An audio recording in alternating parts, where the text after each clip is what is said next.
So I just bought a tickle filter. However, the length is really lengthy and it kind of flash of water from here,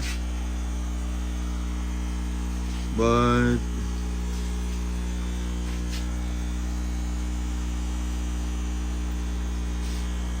it's kind of working though.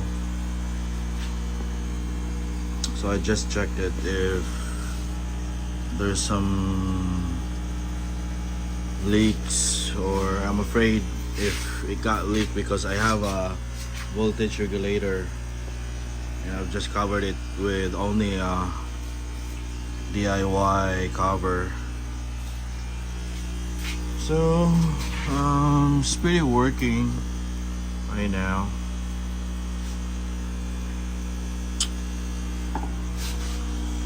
And my aerator, this is my aerator here. So from here I just created a diaphragm to boost the air. However,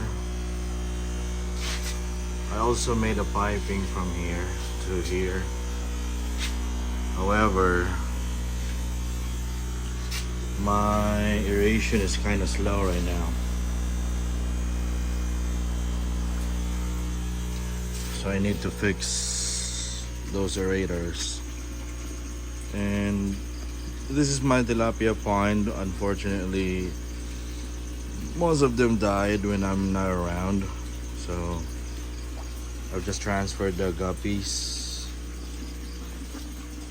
It's kind of gold, but there were some black guppies, so it's kind of mixed up. So I need to select those gold guppies. So as you can see here, crayfish is quite active. These are juveniles.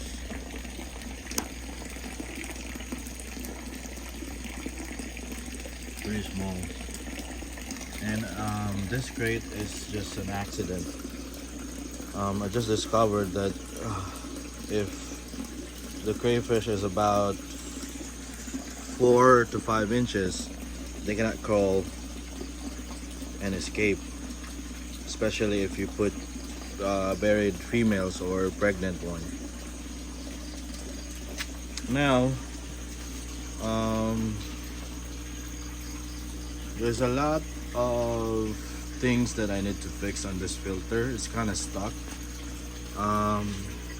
The water is quite fast from here, as you can see. However, when the water will drop, as you can you will also see the aerator is not working. So the water from the pump is real fast from here to here. However, instead of moving the water from this area to this area, it's just dropped the water from there. So the problem of this filter system is the partition or the divider, it only has one hole at the very bottom. So I need to draw a hole at the middle and at the top, kind of like this, since this is an overflow from there to there. What I wanted to do is from this water, the water from this drain, bottom drain, will go from here to here, and then I've set up a smaller pump. Before it was a large pump, it's still there, it can still on. However, it will cost me a lot on electricity, so I come up with a smaller pump, and there's a waterproofing for electric wires. So it's kind of really fast flow of water, the rate is also fast, but instead of filtering, it's just go back right away.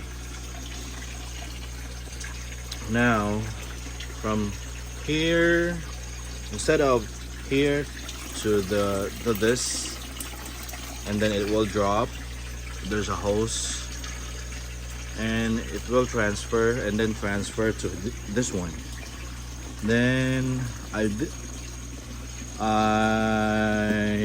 drill a hole so that it will transfer to this tank, and then I set up floating brushes to filter some of the floating debris. Then it will transfer to the large pump.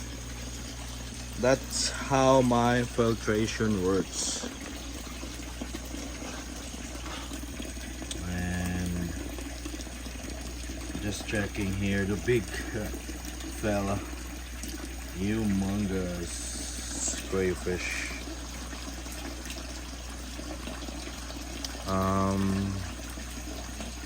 If you've seen this in person, it is really huge crayfish.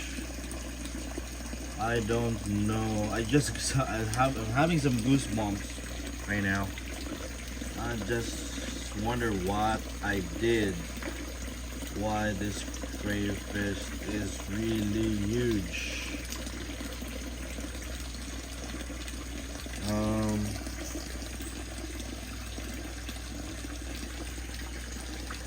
I just want to see them in bunch.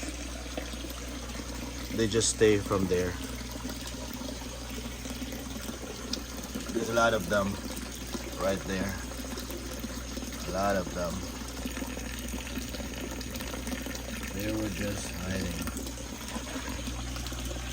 So as you know, if you watched my previous video, I have a strong aeration because I made a matala hose at the bottom, but right now it's really slow. It's not working. Even though I have a diaphragm that it will boost, I also have a diaphragm from there. It will boost the aeration. From my aerator on that area, it will draw the air from here. I also made a smaller diaphragm. Then it will go to this center, to the large one. Then it will drop the air, distribute from this air stones. However, air is really slow. The aeration is really slow. That's the only aerator working, air stone working, and from here to there. So when I'm not around on this pond, one thing I've noticed is most of the crayfish will climb up to this driftwood, or from this area, like a shallow area. Then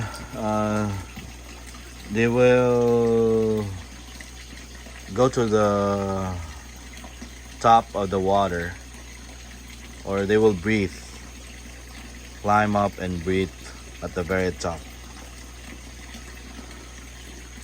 So these crayfish are amphibians, nothing to worry about. However, you need to avoid that.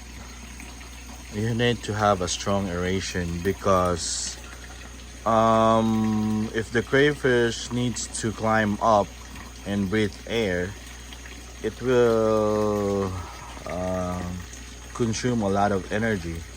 Instead of fattening, growing the crayfish larger, they will just consume the energy right away. So this is the green one, green color-ish, and this is like blue. There's a lot of very tiny crayfish as well. Before, when I started this, I constantly clean the bottom without mud. And since this is a bell siphon, it will suck up the debris at the very bottom. It might also prevent the crayfish to, once they spawn, there could be a possibility that the tiny crayfish will be sucked up on the drain. So what I did is I created a layer of barrier. There's a silk screen, that a very tiny screen that even a millimeter crayfish cannot go out. Then a mesh that an inch crayfish cannot also go inside. So meaning I've prevented the 1 millimeter crayfish to go out. Then I also created a space that those 1 millimeter can also easily sneak inside of this netting and grow without predation on the larger ones. That could be the reason why there's a lot of juveniles, a lot of them. If I zoom in, you will notice there's a lot of small or really tiny crayfish.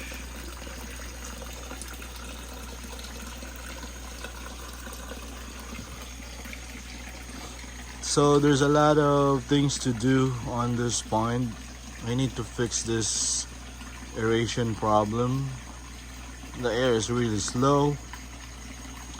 And in terms of food, I just placed a pot of kangkong veggies. I'm not sure if this is spinach in English, but this is some of vegetables that we often eat here in the Philippines. So I don't have enough finances to create a lot of pipes for the hides. So what I did is I just used this dead trees like a driftwood. And one thing I've noticed when I transferred this driftwood, there's a lot of holes that those tiny ones can crawl in at the very bottom. So they also use as hides. So I wanted to clean this up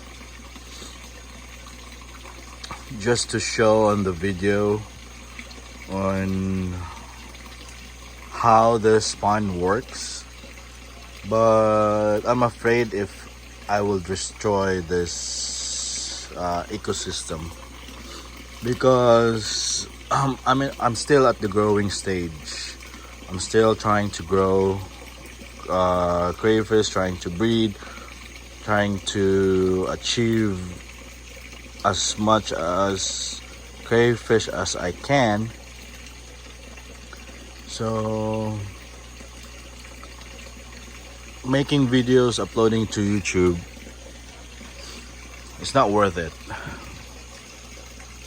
I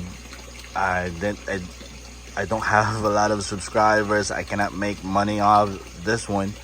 So I just wanted to document on what my journey is. As you can see, my netting is kind of broke. Aerator is